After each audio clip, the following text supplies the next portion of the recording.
There are so many ways in which people are promoting conservation, and for Scott Ramsay, it was a year-long trip to 31 of South Africa's most special nature reserves and national parks, taking the most magnificent photographs.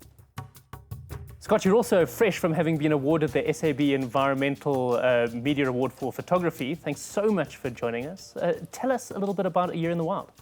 Thank you for having me. I'm a photographer and a writer, and I focus on conservation and protected areas in Southern Africa. And Year in the Wild is really a culmination of a dream that I had about 10 years ago, where I wanted to travel to South Africa's and Southern Africa's most famous wilderness areas. So Year in the Wild was a project where I traveled for a year to 31 of South Africa's most special nature reserves, including all the national parks. And it's a multimedia project. So as a photographer and writer, I try and raise awareness for these areas through my writing and photography, through blogging, through Facebook, through magazine articles that I write for magazines and newspapers. And it's essentially a way for me to generate interest around the national parks and to inspire other people to visit them and to continue protecting them. It must have been a logistical nightmare. How did you organize that side of it? It took me about 2 years to organize. That was probably the hardest part of the whole project. Convincing sponsors to help me cover the cost, because obviously traveling for a year, just over a year, around the country non-stop costs a bit of money, especially fuel these days. So fortunately, I have some really good sponsors like Ford and Total who help me cover the costs. And that once I'd made the commitment to the project and once I'd actually started traveling, things just fell into place. But certainly the hardest part was putting the whole thing together.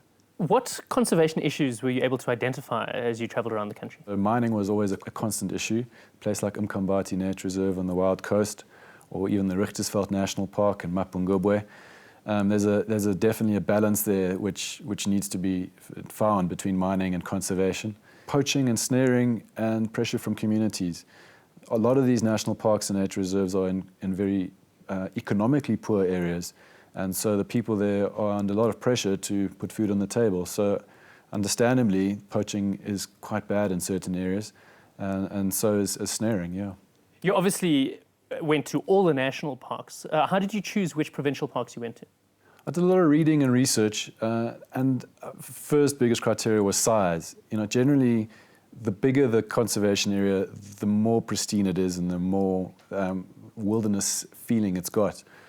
However, there are some smaller reserves which are equally special and have enormous diversity and are incredibly important for conservation. I actually started off thinking I should go to about 20 national parks and reserves. There are 19 national parks. But when I started researching, I realized that South Africa is such a diverse country that I had to do at least 10 more. So I did 31 places in the end, and they spread across the country, all the way from Limpopo all the way down to the Western Cape, yeah. Were there particular hidden gems that you think could use a lot more publicity? That is one of the main reasons why I did the project. I think South Africa certainly got its famous reserves and parks like Kruger, Table Mountain National Park. But what I realized through my research is that there are many places, smaller places, which are equally important and as special, and I think almost make a more rewarding destination to visit because there are fewer tourists. So a place like Umkambati Nature Reserve on the Ponderland Wild Coast, it's only 7,000 hectares, but it's one of 2 conservation areas that protect the Ponderland Centre of Endemism. So there are a lot of plant species there which only occur there, and of course it's a very beautiful place. So Umkambati Nature Reserve would be one of them. Another place like Great Fish Nature Reserve in the Eastern Cape, it's not on the tourist map at all, but it's got some very special attributes which I think are fantastic. Yeah. What were the highlights for you in your trip? There's so many and they're so diverse. That's again an indication of South Africa's diversity, natural diversity. There's some intense experiences like tracking black rhino in the Eastern Cape with 2 black rhino monitors who spend every morning and every evening walking through the bush, through the Spekboom bush, tracking black rhino and monitoring them.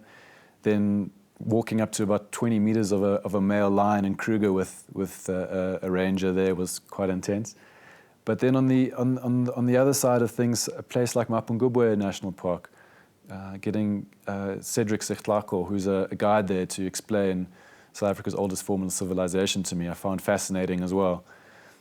And then I would say the overall highlight for me was the diversity. So across the country, it's incredible. South Africa's got incredible diversity. You can travel from At Isimangalisa Wetland Park, you can scuba dive in the morning on coral reefs and in the afternoon be photographing rhino. And if you time your visit correctly in January, you can go see turtles hatching on the beaches. Similarly, in the Southern Cape, the Tsitsikamma National Park, which is part of the Garden Route National Park now, you can drive from the temperate forest there and the Indian Ocean over the Outeniqua Mountains and be in the middle of the Karoo. So I think for me, overall highlight was South Africa's incredible diversity. Having seen all of these parks, what is your sense of how we're managing our natural areas in South Africa? I think on the whole, we're doing a really good job.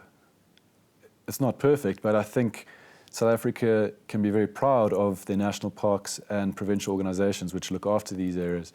A lot of the time, the provincial budgets and the national budgets for conservation are getting cut, and the rangers and the scientists and the managers and the communities are working with ever shrinking budgets. And considering that, I think they're doing an exceptional job. I was very proud to meet the people who run our national parks and nature reserves. Often they're doing it on quite low salaries, long hours, often dangerous circumstances, but they're doing it with a sense of pride, which I find really heartening. So I think on the whole, South Africa can be very proud of their conservation areas. So what comes out of this project? How can people see your photos and read your stuff? I've got a website, yearinthewild.com, which is quite got a lot of photos and blogs and all the information there. And then I write for a number of magazines like Getaway Magazine and Wild Magazine every month, which carry my articles, and a couple of regional newspapers as well. What next? I'm going to be launching a book next year, getting that published, but I will be traveling, doing another project with national parks, going to the different national parks in different seasons, because obviously a place like the Kalahari is very different in summertime to wintertime. And in each of those places, I'll be telling the story of the endangered species and the people who are working to conserve those species. Well, good luck with that. We so look forward to the first book coming out, and I trust there'll be a second book as well. Thank you very much.